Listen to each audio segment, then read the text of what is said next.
E aí, galera do sétimo ano A e sétimo ano B, aqui é a professora Aline.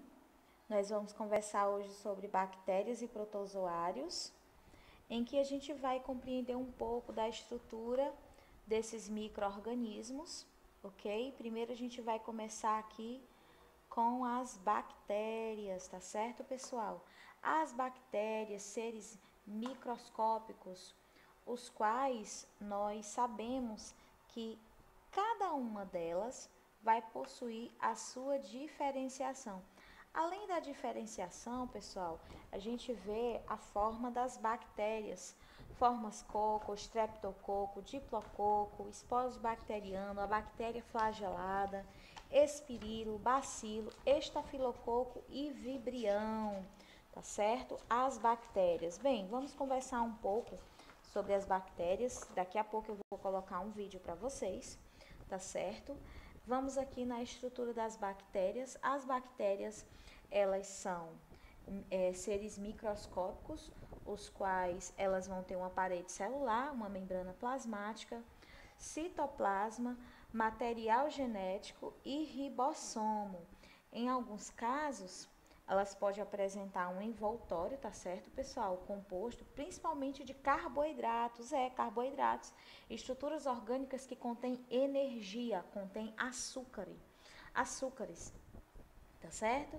Então, nós temos aqui uma forma de uma bactéria, tá? Deixa eu passar aqui para vocês. Olha só, essa bactéria, ela vai possuir aqui, ela vai possuir flagelos, tá certo? Os flagelos, eles podem apresentar estruturas alongadas, tá certo? Em que essas estruturas alongadas, elas vão servir para locomoção, tá bom? Locomoção. Vão possuir os ribossomos, que vão atuar na síntese proteica. Esses aqui são os ribossomos, esses grânulos aqui, tá?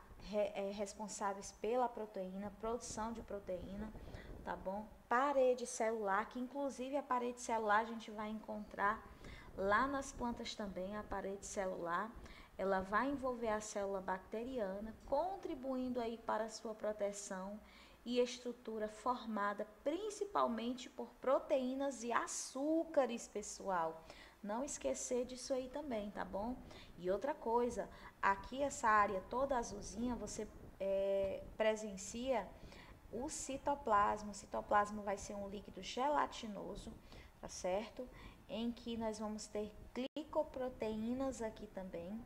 Esse emaranhado, nós temos os flagelos de nucleotídeo, onde estão o material genético, exatamente, galera, o material genético, tá certo? Olha só, reino Monera, as bactérias, elas são unicelulares, procariontes, quer dizer que elas não são complexas quanto as eucarióticas, tá? Porque elas não vão ter organelas citoplasmáticas, elas também não vão ter núcleo, tá? Diferentemente das eucarióticas, que vão ter núcleo, vão ter organelas citoplasmáticas, por isso que são chamadas células eucarióticas, e a gente pode até dar o exemplo dos animais e as plantas, que são eucarióticos também. Tá bom, pessoal? Olha só, eu vou passar aqui um videozinho para vocês, tá certo? E aí a gente dá continuidade. E vamos iniciar aqui, tá? Bactérias aqui, micróbios aqui, unicelulares, em que as pessoas vão adoecer. As pessoas vão adoecer quando esses micro-organismos entram no organismo. E há uma multiplicação muito grande com relação à reprodução das bactérias. As bactérias, elas vão precisar de organismos complexos para a sua sobrevivência, seu metabolismo, e para a sobrevivência desses seres, desses seres microscópicos, é necessário aí a entrada deles dentro do organismo, Então aqui nós temos nesse vídeo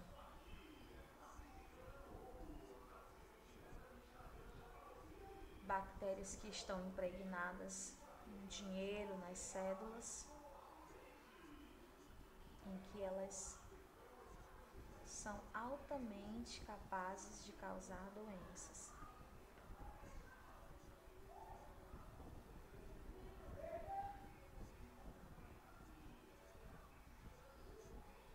Aqui demonstrando um pouco da gripe aviária,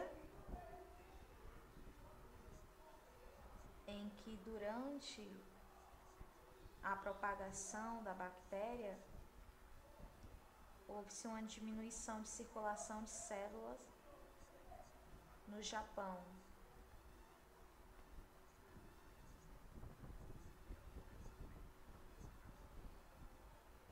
A casa das bactérias seria o organismo.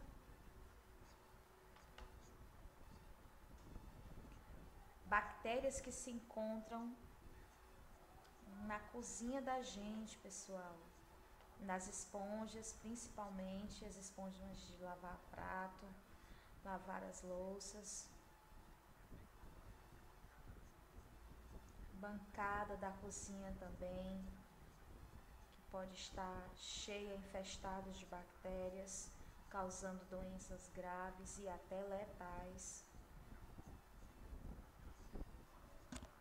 E pode ter certeza que em determinados locais o nosso chão e a bancada da pia pode ter maior quantidade de bactérias do que propriamente o vaso sanitário.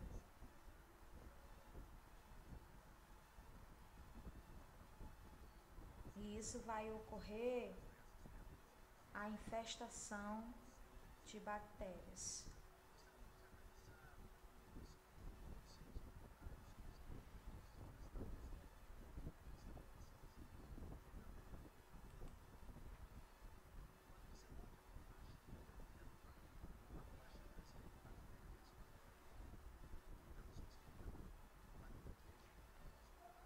Nós também não podemos esquecer que dentro do nosso corpo existem também bactérias. Só que essas bactérias não são oportunistas, não são bactérias capazes de causar doenças, mas que convivem dentro do nosso organismo, promovendo também a saúde do nosso corpo, como por exemplo as bactérias probióticas, que auxiliam na decomposição de determinados alimentos e a digestão, auxiliando na digestão também. Aqui nessa placa de Petri, contendo saliva de várias pessoas, pode ter inúmeras bactérias, por exemplo, da Clostridium bactéria.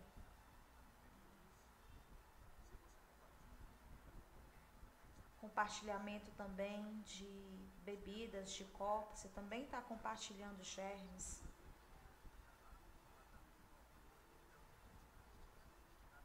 Bebendo água também na boca da garrafa, você também vai estar deliberando bactérias. E se outras pessoas da sua casa também bebem na boca da garrafa, também irá infestar a boca da garrafa e aí vocês acabam compartilhando essas bactérias.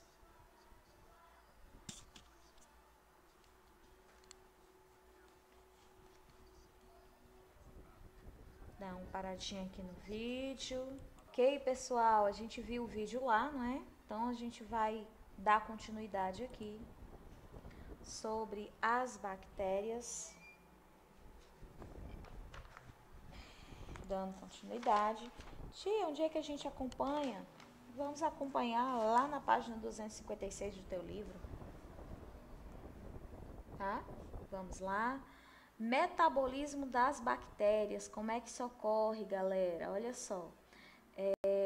Para produzir iogurte natural em casa, tá certo? A gente precisa também adicionar determinadas substâncias, tá bom? As bactérias, elas vão obter energia e nutrientes de diferentes maneiras em relação à obtenção de energia, necessidade de gás oxigênio. Para realizar também esse processo, existem dois grupos de bactérias, que são as aeróbias e as anaeróbicas. Lembrando que as aeróbias serão aquelas que vão precisar de oxigênio para a sobrevivência, elas precisam de oxigênio. Já as anaeróbias, elas não vão precisar. Tanto é que se você colocar uma determinada bactéria que é anaeróbia para viver em um meio aeróbico, essa bactéria ela não vai sobreviver.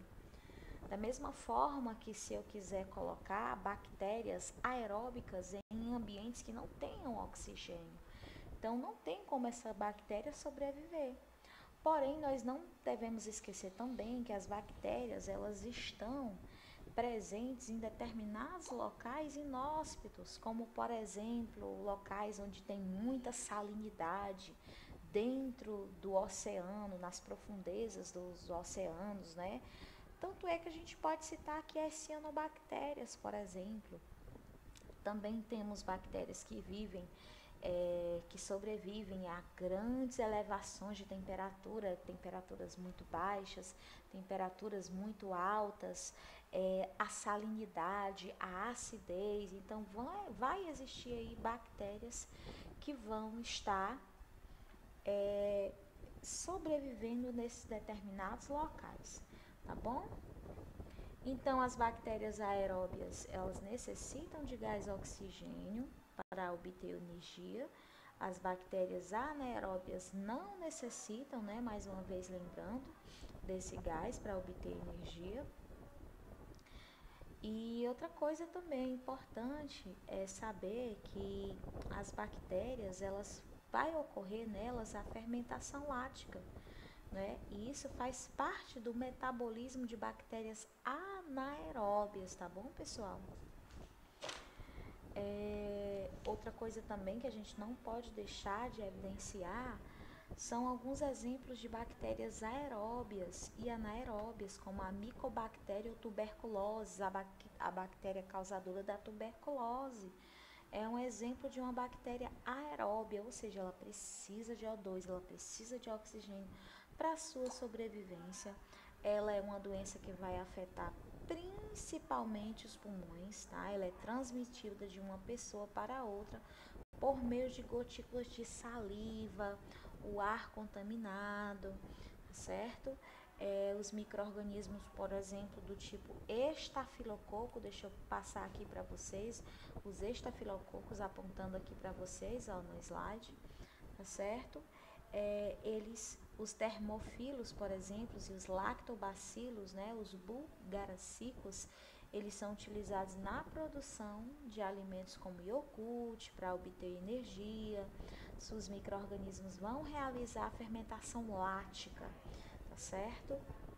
Outra coisa também que a gente não pode deixar de esquecer é que as bactérias, elas também fazem a decomposição da matéria orgânica, tá? É importantíssimo a gente ter ciência disso aí. Como, por exemplo, né, existem bactérias que, assim como a planta produz o seu próprio alimento, essas bactérias são consideradas produtoras das cadeias alimentares, como as cianobactérias, exemplo delas, a espirulina, que vai ter esse formato aqui, ó, espirilo, a espirulina cianobactéria, tá? As cianobactérias, elas produzem o próprio alimento por meio da fotossíntese, então essas bactérias, elas realizam fotossíntese, tá certo? Já outras não, já outras são consideradas saprófitas, são aquelas que vão se alimentar de tecidos mortos, carne morta, por exemplo, tá certo? E nesse processo, a cianobactéria, ela vai utilizar o gás carbônico, a água e a energia luminosa para produzir a glicose, tá bom, pessoal? O gás oxigênio que vai ser liberado aí para o ambiente, tá bom? Mais adiante nós temos aqui, olha só, as bactérias do grego aqui, bactéria, bastão, são encontradas em todos os ambientes da biosfera, considerados aqui um dos menores seres vivos do planeta. Tanto é que a bactéria ela é considerada 40 vezes menor do que uma célula normal de um ser humano, por exemplo, uma hemácia, por exemplo, um leucócito, tá certo? Então elas são 40 vezes menor ainda do que as células dos nossos tecidos, tá? E elas são consideradas um dos menores seres vivos do planeta, tá? E representa o grupo mais numeroso, tá bom? Mais adiante nós temos aqui a forma da bactéria, deixa eu ampliar aqui para vocês, ok? Aqui o esquema de uma bactéria, isso é uma célula bacteriana, tá certo? Aqui nós temos, olha, o DNA em nucleoide, tá? Esse emaranhado aqui é justamente o nucleóide. Aí você tem os ribossomos, organelas, no qual vai ser responsável pela síntese proteica dessa bactéria. O flagelo aqui, tá bom? Que vai servir para a locomoção. As fíbrias também vão contribuir para a locomoção dessa bactéria. A membrana plasmática, tá? E a parede celular, que servem para sustentação e proteção daquilo que está dentro da bactéria, como por exemplo o material genético, o DNA que está em nucleóide, a cápsula e o citossol, tá? Esse citossol aqui. Mais adiante nós temos aqui, opa, deixa eu só retirar isso aqui, galera, prontinho. Nós temos aqui uma bactéria, como eu falei para vocês, elas podem ser autótrofas, fotossíntese ou quimiossíntese, tá certo, pessoal? Fotossíntese ou quimiossíntese. Já as bactérias autotróficas são aquelas que precisam recorrer a fontes orgânicas de alimento, tá certo?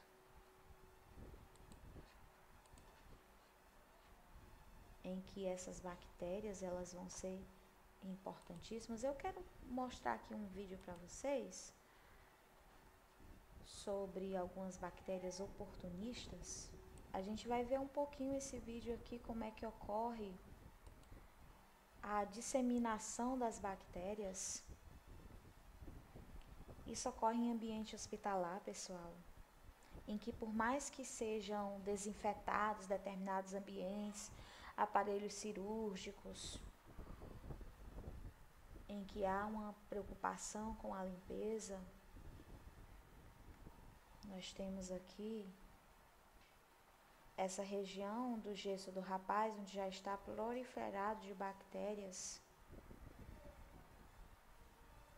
através do ferimento dele. Você viu que o médico tocou no aparelho dele, e aí vai disseminando as bactérias, elas vão se espalhando. Não houve aqui nenhuma limpeza, uma lavagem das mãos, desinfecção. Vocês viram que ele tocou o gesso lá com as mãos sem luvas cirúrgicas. Então isso aqui já passa a ser uma execução mal feita de um trabalho de um médico, né, que não deve ser feita. E aí ele tocou no telefone, a enfermeira em seguida colocou a mão neste telefone já infestado dessas bactérias, e elas vão se multiplicando.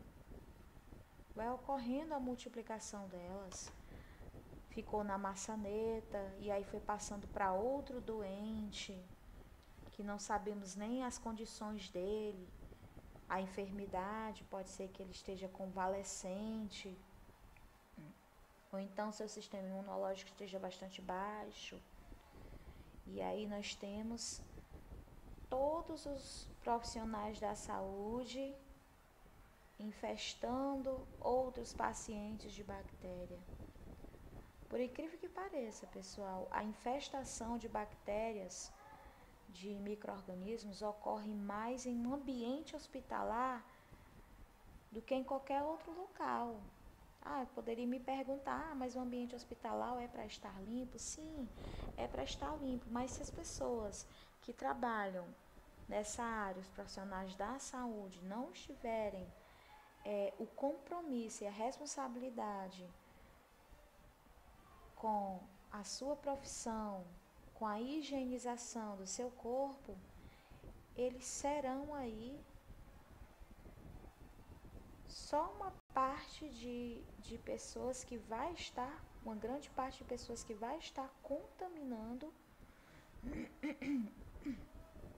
outras pessoas. Aqui está mostrando a maneira correta de higienização. Primeiro a lavagem das mãos, porque só o álcool em gel ele não funciona, tá, pessoal? Primeiro é a lavagem com um sabão neutro, entre os dedos, entre o polegar, as digitais, a palma das mãos. Aí sim a gente pode estar lavando essas mãos para estar colocando álcool em gel, mas só passando álcool em gel não funciona, tá? Primeiro é necessário lavar as mãos. Pronto, deixa eu dar uma paradinha aqui.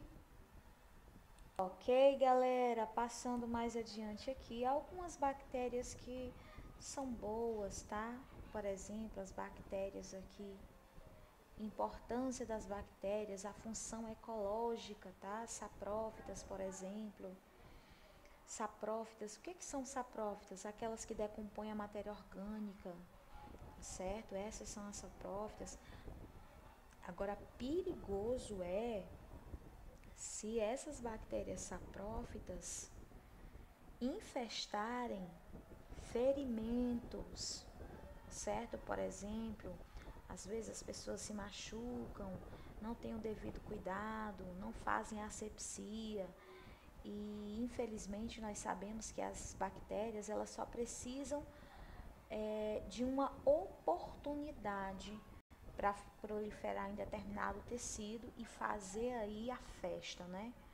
Fazer a festa. Para elas é fazer a festa, para um indivíduo que vai receber elas, vai estar aqui com certeza sendo letal, tá certo? Sendo letal para elas, para essas pessoas, tá bom? Então, função ecológica, saprófitas, no caso, né, das saprófitas para a ecologia, para as plantas, por exemplo, a decomposição da matéria orgânica, beleza, bacana. Mas para o oportunismo das bactérias em pessoas com ferimentos, pode ser letal, pode ser mortal, tá bom? Então, aliadas do homem, a agricultura, a Rhizobium atua na fixação do gás nitrogênio e transforma em sais nitrogenados que são em partes utilizados pela planta como adubo. No caso aqui, a Rhizobium mutualismo. Isso é uma relação ecológica, pessoal. Nós sabemos, né, que os seres eles possuem uma relação ecológica. Entre eles, nós temos o comensalismo, por exemplo. Tia, me dá um exemplo aí de comensalismo. Você tem as rêmoras, aqueles peixinhos que ficam por baixo do ventre dos tubarões, só esperando aí a oportunidade de quando eles caçarem o seu alimento, rasgarem lá a carne, e aí essas rêmoras, elas vão estar aproveitando, né, dos restos, dos pedaços que os tubarões deixam. Isso é um comensalismo, certo? E aí nós temos o mutualismo, certo? Como citando aí outro exemplo de uma relação ecológica, tá? Ou seja, vai atuar na fixação, tá, do nitrogênio. Nós sabemos que as raízes, elas precisam desses sais nitrogenados. A importância das bactérias aqui, tá certo? Para a biotecnologia. As cetobacter são usados na fabricação do vinagre por oxidarem. Opa, passei demais, voltando aqui. Por oxidarem aqui o álcool etílico transformado em ácido acético, lactobacillus também, como os gêneros Streptococcus e os lactococos também, que são utilizados na fabricação da coalhada, de queijos, iogurte, e em contato com o leite realizam a fermentação láctica, certo? Láctica. Mais adiante, nós temos aqui a importância das bactérias na engenharia genética, na biotecnologia também, a Escherichia coli aqui, utilizados na fabricação de produtos diversos, como a insulina humana, por exemplo, tá certo? Isso aqui são bacilos, tá, gente? Essa forma de bactéria aqui são bacilos. Mais formas de bactérias, mostrando aqui para vocês, com relação à reprodução das bactérias, tá? Com relação à reprodução das bactérias, nós podemos também determinar o crescimento delas e a multiplicação por meio de cultura. Existem vários meios de cultura que são utilizados para a reprodução delas, certo? Além disso, a reprodução dos micro-organismos favorece aí com relação às condições, né? As culturas. Normalmente a temperatura, a renovação do ar atmosférico são controladas aí também, tá bom? Inicialmente a gente tem com relação ao cromossomo bacteriano que vai se duplicar, tá certo? A parede celular da membrana plasmática ela vai crescer, dobrando-se dentro da célula, formando-se membrana, uma celular e parede, separando a célula em dois compartimentos, cada um contendo um crescimento bacteriano, analisado aqui no slide. E por fim, a gente tem os compartimentos aqui que se separam, originando aqui cada uma célula bacteriana. Esse processo ele pode ser chamado de divisão simples ou cisciparidade. Tá certo, galerinha? Mais adiante nós temos aqui a reprodução bacteriana por conjugação, tá certo? Reprodução aqui. Essa reprodução já vai ser sexuada, conjunção bacteriana, tá? Em que eu vou ter um fator F com plasmídio. Esse plasmídio aqui, ele vai doar o material genético aqui, através de uma pile sexual, que é essa estrutura aqui, a pile sexual. E aí, ele vai estar autoduplicando o material genético. Então, ambas as células, elas vão estar agora com esse material genético chamado fator F plasmídio, tá bom? Reino Monera aqui com relação a algumas doenças, bactérias e doenças, a cólera, que é causada aqui pelo Vibrio cholerae, que é transmitido aqui por seres humanos, tá? Por meio de água e alimentos contaminados aqui, a bactéria se instala no intestino e vai causando diarreia, vômitos, cólicas intestinais, cãibras, alteração na produção da urina também pode ocorrer, tá? Então, o indivíduo que for acometido com a cólera vai estar aqui totalmente lesado por esses sintomas. Eu vou colocar um vídeo aqui para vocês sobre a cólera, tá? Só vocês vão ver agora a disseminação da cólera, o indivíduo ao evacuar próximo ao rio,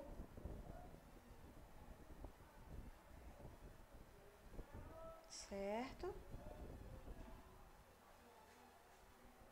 Vocês podem ler aí pela legenda. Os insetos que vão carregar aí a bactéria,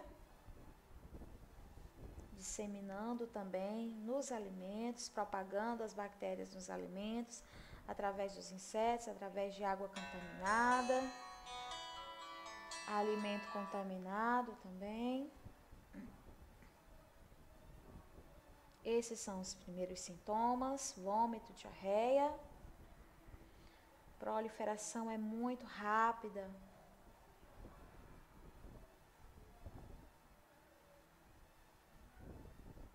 Esses são os sintomas.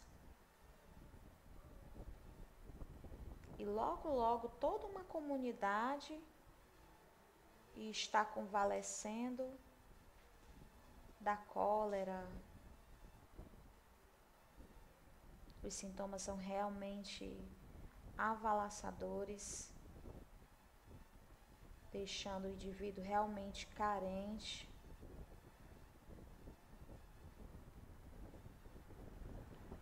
A forma de eliminar uma bactéria, por exemplo, a cólera, vírus, também através de determinadas temperaturas.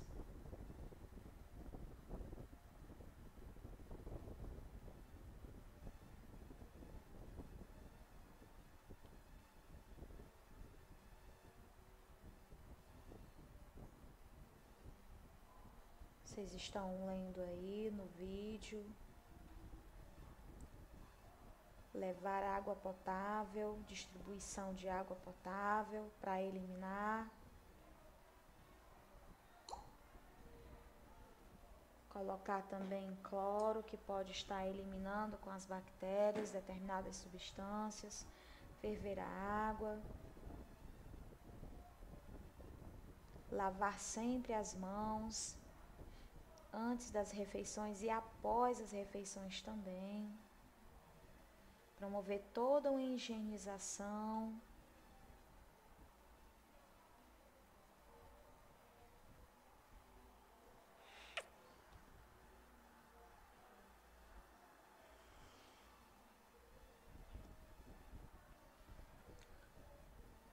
Produção de saneamento básico, locais onde se deve fazer as necessidades fisiológicas. E qualquer coisa que se coma, o menor alimento, fruta, sempre lavá-los, cozinhá-los.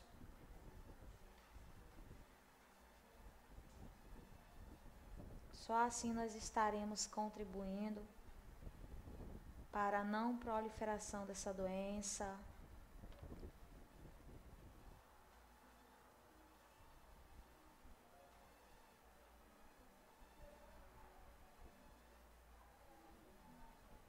É claro que esse vídeo, né, pessoal, é um vídeo utilizado aqui de um local bastante pobre, uma área bastante pobre, mas que da forma deles eles encontram aí uma precaução, uma profilaxia da doença. É isso. Ok, pessoal, então vocês acabaram de ver aí como é a disseminação da cólera, doença causada por uma bactéria, tá certo? Aqui nós temos o reino Monera, as bactérias, não é? Cólera, prevenção, ingerir água tratada, proteger os alimentos contra moscas, evitar alimentos de origem duvidosas, higiene sempre, lavar as frutas e verduras, comer os frutos aqui do mar bem cozidos também. Agora a gente vem com a bactéria causada, tá? Que causa a doença da meningite. Meningite meningocócica, tá? Que é a Neisseria meningitidis. Essa é a bactéria que causa a meningite. Ela vai ser transmitida aos seres humanos pela contaminação das vias respiratórias, por meio de espirros, tosse ou fala da pessoa infectada. E quais serão aí os sintomas? Olha, dor de garganta, febre, alta rigidez na nuca. Tratamentos são antibióticos. Lembrando que a meningite, ela também pode estar afetando as meninges, tá? Que são estruturas nervosas, certo? Então, dependendo de como a doença está avançada, ela pode estar ocasionando aí algumas sequelas no sistema nervoso.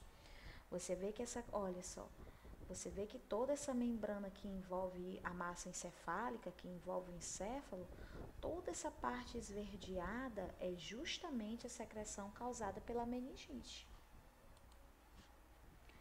Agora vamos para a tuberculose. Quem é o causador? Mycobacterium tuberculosis, conhecido como bacilo de Koch, transmitido pelas vias respiratórias. Bactéria aqui que se instala nos pulmões, onde provocam as lesões específicas, denominada tubérculo aqui. Mais à frente a gente tem a sífilis. É uma DST, tá certo, pessoal? Doença sexualmente transmissível, hoje em dia mais chamado como ISTs, infecções sexualmente transmissíveis. E a causadora é a Treponema pallidum, certo? Treponema pallidum, certo? Transmitido por via sexual, durante a gestação também pode ocorrer. A doença caracteriza pelo aparecimento de um cancro sifilítico, tá certo? Esse cancro aí sifilítico, ele vai estar causando feridas na genitália masculina, genitália feminina, no caso dos bebês, do feto, da criança, nas partes orais, como boca, o olho, as narinas. Logo aqui nós temos a sífilis. Como é o tratamento? Com uso de antibióticos, prevenção de educação sexual e sanitária também. Próximo aqui é a gonorreia. Quem é o causador? Neisseria gonorreae, tá? Não é gonorreae, tá, gente? A gente tem que ter cuidado com algumas pronúncias. Mas essa aqui é Neisseria gonorreae, tá? Gonorreae. No homem manifesta-se 5 dias após o contágio, através do corrimento uretral purulento e ardor ao urinar, tá certo? Esse ardor purulento é justamente essa secreção purulenta, secreção de pus. Na mulher, a doença pode ser assintomática ou na forma de corrimento esbranquiçado. Então, na mulher é necessário ter mais cuidados. É por isso que a mulher precisa ir regularmente ao ginecologista para poder verificar a saúde do seu corpo. É importante, porque aí, através da consulta, do exame, a mulher vai estar protegida por determinadas doenças oportunistas causadas por micro-organismos, não é? A nossa aula de hoje. Voltando aqui o reino Monera, tá? Sobre as cianobactérias, conhecidas como cianofícias ou algas azuis, encontradas em água doce e água salgada, solos úmidos, superfície rochosa. O meu tipo da reprodução? Assexuada. E como eu tinha comentado anteriormente, elas são autotróficas, tá? Se alimentam através do processo da fotossíntese. Vou passar aqui um vídeo para vocês, uma reprodução dos macrófagos em ação. São células da nossa imunidade, isso aqui em tempo real. Muito interessante de ver. Olha só como é que um macrófago captura uma bactéria, tá? Isso aí são emaranhados de bactérias. Então, os macrófagos são esses mais transparentes. Eles vão englobar a bactéria a partir do processo chamado endocitose, pinocitose, fagocitose, certo? Então, o macrófago vai eliminar as bactérias. Que coisa linda, né, gente? Olha só, mais uma vez. Bactérias esféricas, a gente sabe que são do tipo cocos. Tem um diplococo bem aqui assim. Os macrófagos vão englobar essas bactérias.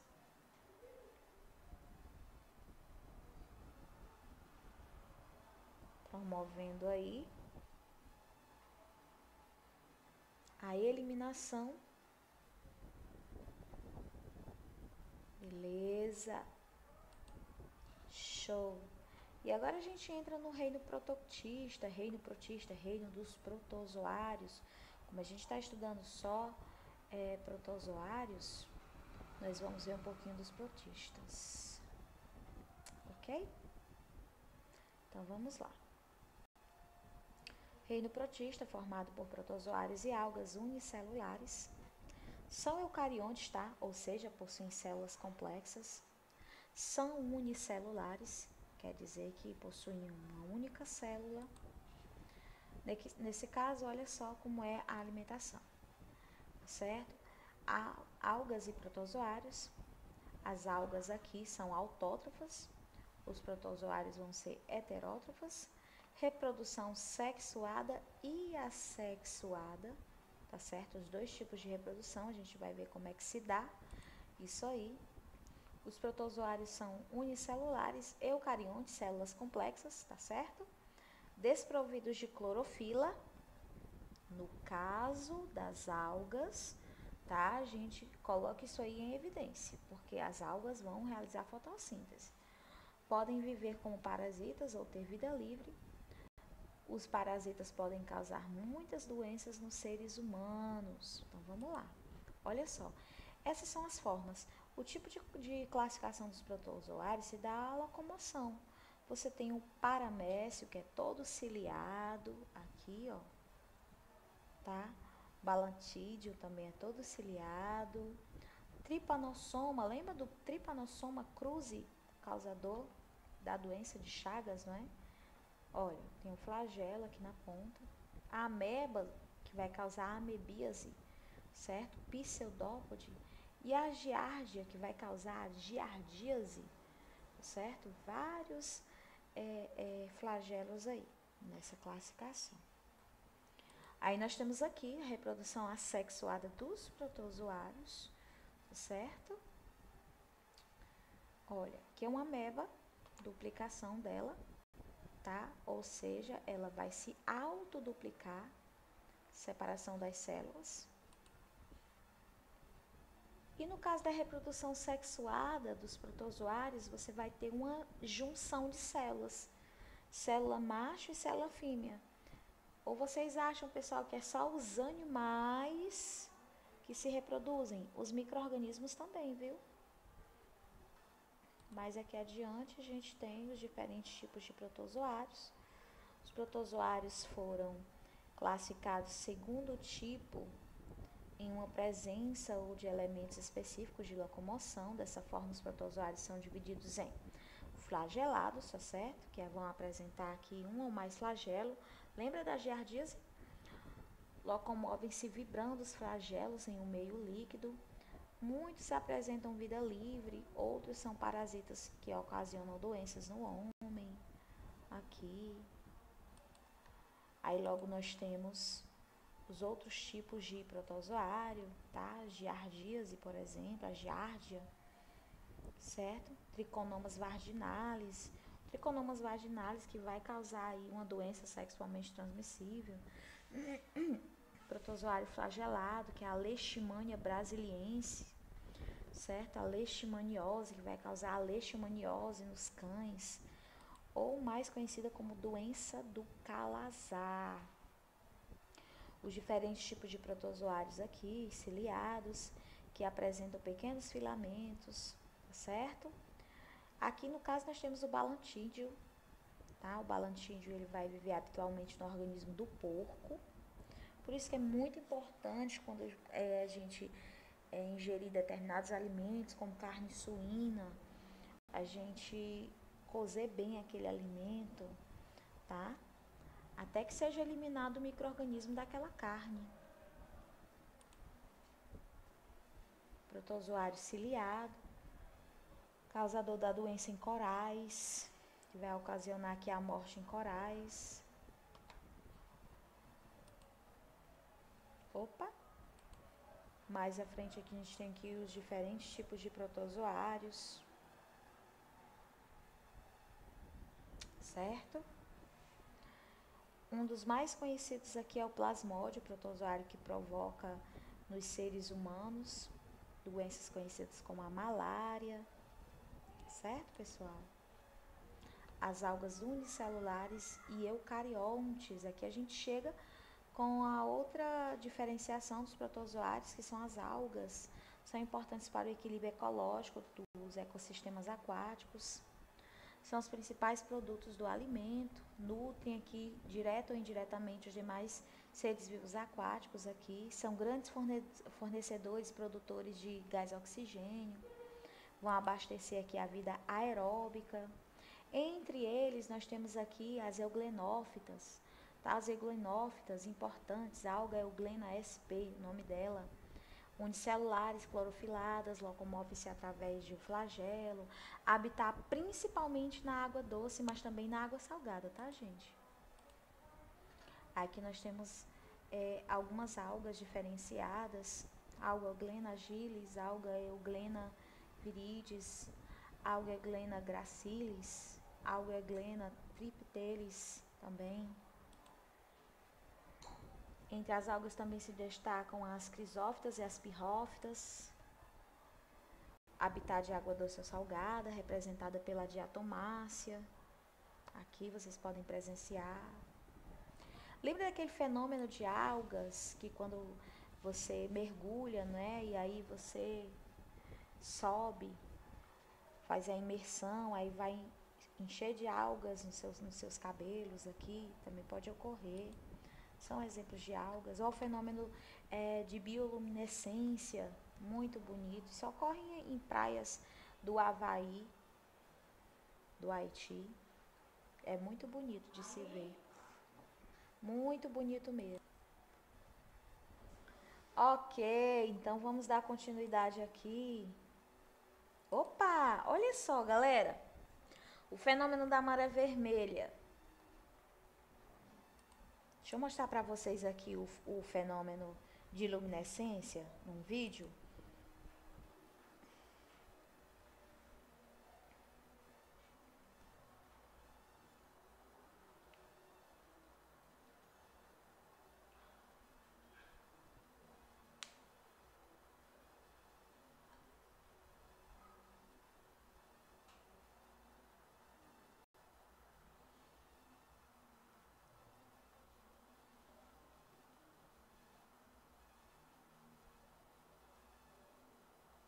Fenômeno da bioluminescência.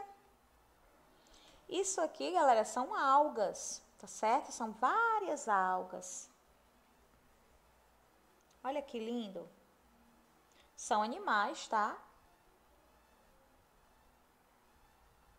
Geralmente são perigosas, são venenosas porque elas têm uma substância que libera substâncias urticantes. Algumas espécies fazem isso. Ah, tia, são águas vivas, caravelas? Não, não são. Mas são animais também que liberam toxinas.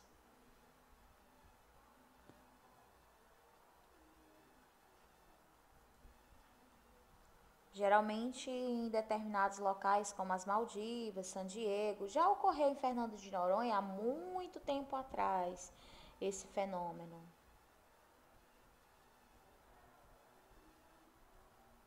Mas também que pode ocorrer novamente, né? Não significa que porque aconteceu há muito tempo atrás não ocorre. Pode ocorrer. Algas, algumas espécies de algas também funcionam como, são descritas como indicadores ecológicos. Ou seja, se está presente naquele determinado local, é porque ele não está tão poluído.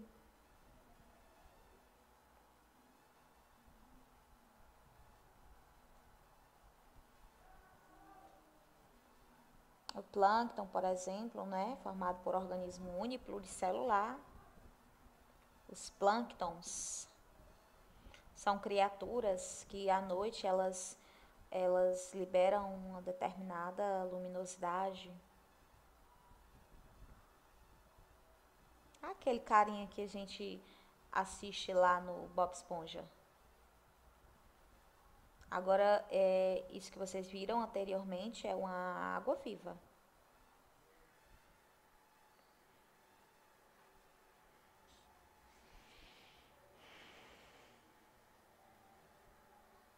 As Ilhas Maldivas, aqui onde se observam os plânctons. Mais fácil de observação lá, aquele local, mais fácil de observar.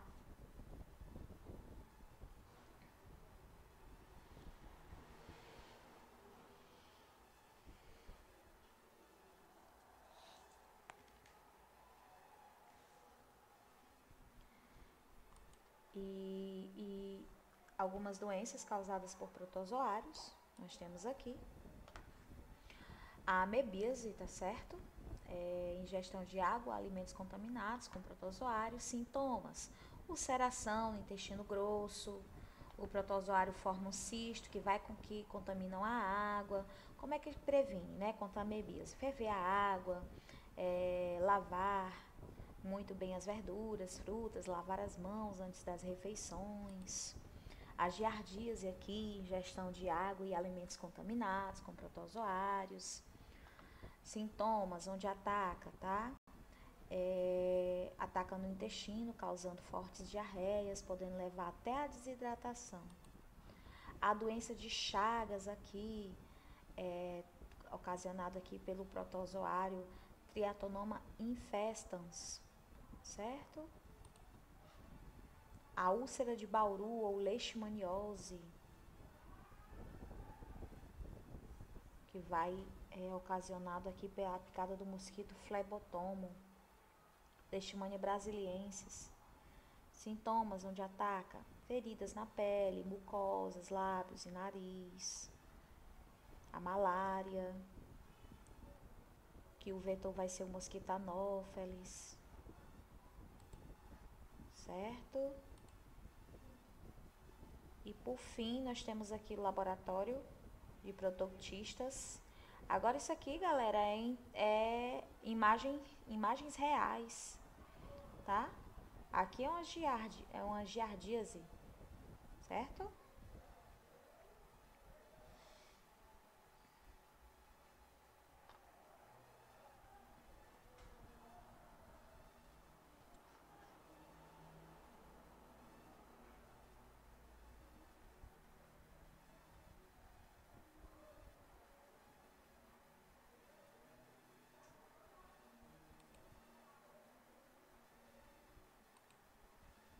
Alguns protozoários para vocês observarem.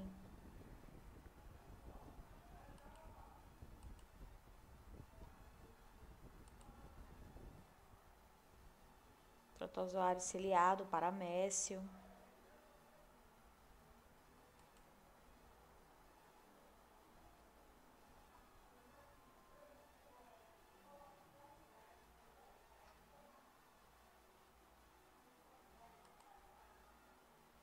Vários paramécios. Já viu paramécio? Pois tá aqui os paramécios. Muito interessantes.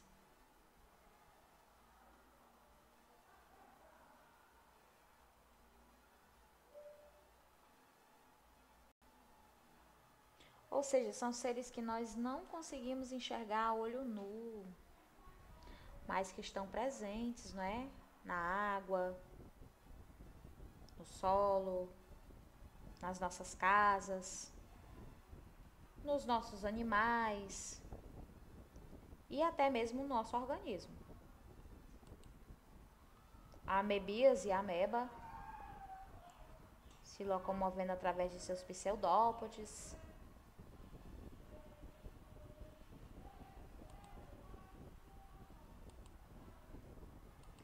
E é isso, pessoal. Espero que vocês tenham gostado da nossa aula de hoje sobre micro-organismo, evidenciando aqui os protozoários e as bactérias. Um beijo, fiquem com Deus e até a próxima, tá?